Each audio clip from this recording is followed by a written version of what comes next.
कैसा होगा वृश्चिक राशि का आने वाला साल 2024, आइए जानते हैं।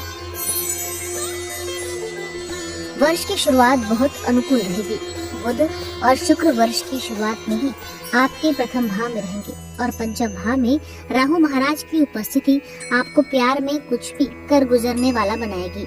आपके बीच का सामंजस्य बहुत बढ़िया रहेगा और आपका प्रेम परिपक्व होगा। इस वर्ष के दौरान आपको 23 अप्रैल से 1 जून के बीच जब मंगल का गोचर आपके पंचम भाव में राहु के ऊपर होगा तो वह समय अच्छा नहीं रहेगा और इस दौरान आपके साथी को शारीरिक समस्याएं और मानसिक तनाव का सामना करना पड़ सकता है। ऐसे समय में उनकी मदद करें, नहीं तो ये आपके रिश्तों के लिए नुकसानदायक स्थिति हो सकती है। मार्च का महीना और उसके बाद अगस्त से सितंबर के महीने रिश्ते में प्रेम बढ़ाने का काम करेंगे। ये वर्ष विवाहित जातकों के लिए उतार चढ़ाव से भरा रहेगा।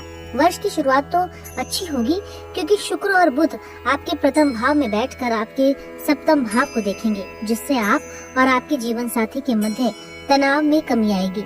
आप अपने रिश्ते का पूरा लुत्फ उठाएंगे, लेकिन मंगल और सूर्य वर्ष की शुरुआत में ही आपके द्वितीय भाव में रहेंगे, जिससे आपके व्यवहार में बीच बीच में कठोरता आ सकती है और आपकी वाणी में कड़वाहट भी आ सकती है। इस पर नियंत्रण रखना बेहद आवश्यक होगा, अन्यथा रिश्ते बिगड़ सकते हैं। यदि आप अविवाहित हैं तो वर्ष का उत्तरार्ध आपके लिए अनुकूल रहेगा। वर्ष की शुरुआत में पंचम भाव में राहु आपके मन को प्रेम विवाह के लिए प्रेरित करेंगे। आपको मनपसंद जीवन साथी की प्राप्ति भी हो सकती है।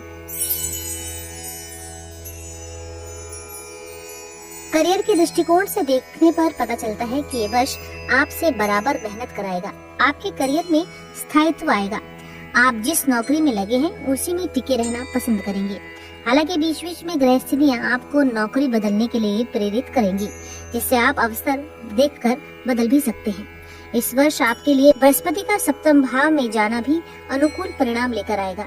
ये समय आपको नौकरी में बदलाव के बाद अच्छी सफलता प्रदान कर सकता है और आपको नौकरी में पदोन्नति के योग अगस्त से अक्टूबर के बीच बन सकते हैं। विद्यार्थियों के लिए ये वर्ष मिश्रित परिणाम देने वाला रहेगा। पंचम भाव में पूरे वर्ष राहु महाराज विराजमान रहेंगे, जो आपकी बुद्धि को तेज बनाएंगे। राहु महाराज बीच बीच में आपका ध्यान भटकाने का काम भी करेंगे और इसकी वजह से आपको पढ़ाई में चुनौतियों का सामना भी करना पड़ेगा, क्योंकि भले ही आपका दिमाग तेज हो, लेकिन एक सतत अनुशासित तरीके से पढ़ाई न होने के कारण बीच बीच में आपको कुछ चुनौतियों का सामना भी करना पड़ेगा। यदि आप किसी तरह की प्रतियोगिता परीक्षा की तैयारी कर रहे हैं तो वर्ष का पूर्वार्ध कुछ कमजोर है।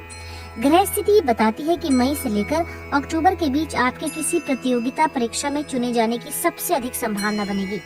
यदि उच्च शिक्षा ग्रहण करना चाहते हैं तो उसके लिए आपको बहुत ज्यादा कोशिश करनी पड़ेगी।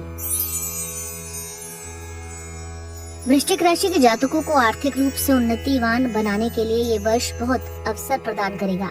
राहु और केतु क्रमशः आपके पंचम और एकादश भाव में पूरे वर्ष विराजमान रहेंगे। इसकी वजह से आर्थिक लाभ के प्रबल योग समय समय पर बनते रहेंगे।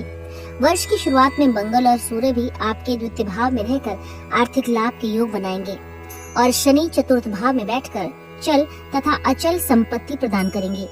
धन लाभ के लिए आप अपनी किसी संपत्ति का विक्रय भी कर सकते हैं, जिससे आपको विशेष तौर पर मार्च, अगस्त और नवंबर के महीने में सफलता मिल सकती है और धन का लाभ भी हो सकता है। जनवरी से मई के बीच आपके खर्चे भी लगातार बने रहेंगे, जो भले ही अच्छे कार्यों पर हो, लेकिन आपकी आर्थिक स्थिति पर प्रभाव डालते रहेंगे। इसके बाद बृहस्पति सप्तम भाव में आकर आपके एकादश भाव को उन्नत बनाएंगे और आपकी आर्थिक स्थिति को भी मजबूती प्रदान करेंगे। जून से जुलाई और फिर अगस्त से अक्टूबर के बीच का समय आर्थिक तौर पर ज्यादा कमजोर रह सकता है। इस दौरान कहीं भी धन का निवेश करने से बचें। वृश्चिक राशि वालों को इस वर्ष की शुरुआत में अपने स्वास्थ्य पर पूरा ध्यान देना है, क्योंकि आपके छठे भाव में देवगुरु बृहस्पति विराजमान रहेंगे और शनि महाराज की दृष्टि उन पर बनी रहेगी। इसके परिणाम स्वरूप आपको पाचन तंत्र और पेट से जुड़ी समस्याएं परेशान कर सकती हैं। पंचम भाव में मीन राशि में राहु की उपस्थिति भी जल से संबंधित कोई संक्रमण दे सकती है, जो आपके पेट को प्रभावित करेंगी और इससे आपको उदर रोग हो सकते हैं। 5 फरवरी से 15 मार्च के बीच मंगल आपके तीसरे भाव से छठे भाव पर दृष्टि डालेंगे तो रोगों में कमी आएगी, लेकिन 1 जून से 12 जुलाई के बीच मंगल छठे भाव में रहेंगे और फिर 26 अगस्त से 20 अक्टूबर के बीच मंगल का गोचर आपके अष्टम भाव में होगा। वे आपको चुनौतियों से बाहर भी निकाल लेंगे, लेकिन कुछ शारीरिक समस्याएं दे सकते हैं। आपको रक्त संबंधी अशुद्धियां, रक्तचाप, विशेषकर उच्च रक्तचाप की समस्या हो सकती है, इसलिए अपने स्वास्थ्य का विशेष ध्यान रखें। ज्योतिष उपाय में वृश्चिक राशि वालों को गुरुवार के दिन भूरी गाय की सेवा करनी चाहिए। बृहस्पतिवार के दिन किसी ब्राह्मण अथवा विद्यार्थी को पठन पाठन से संबंधित सामग्री का वितरण करना चाहिए। साथ ही शनिवार के दिन शनि मंदिर जाकर श्री शनि आराधना करनी चाहिए। इस पूरे वर्ष माँ दुर्गा जी की पूजा करना और शुक्रवार के दिन दुर्गा जी को खीर का भोग लगाना आपके लिए परम हितकारी साबित होगा। इसी के साथ आपको नववर्ष 2024 की हार्दिक शुभकामनाएं। हम आशा करते हैं कि आपका आने वाला साल आपके जीवन में नई खुशियां और ऊर्जा लेकर आएगा।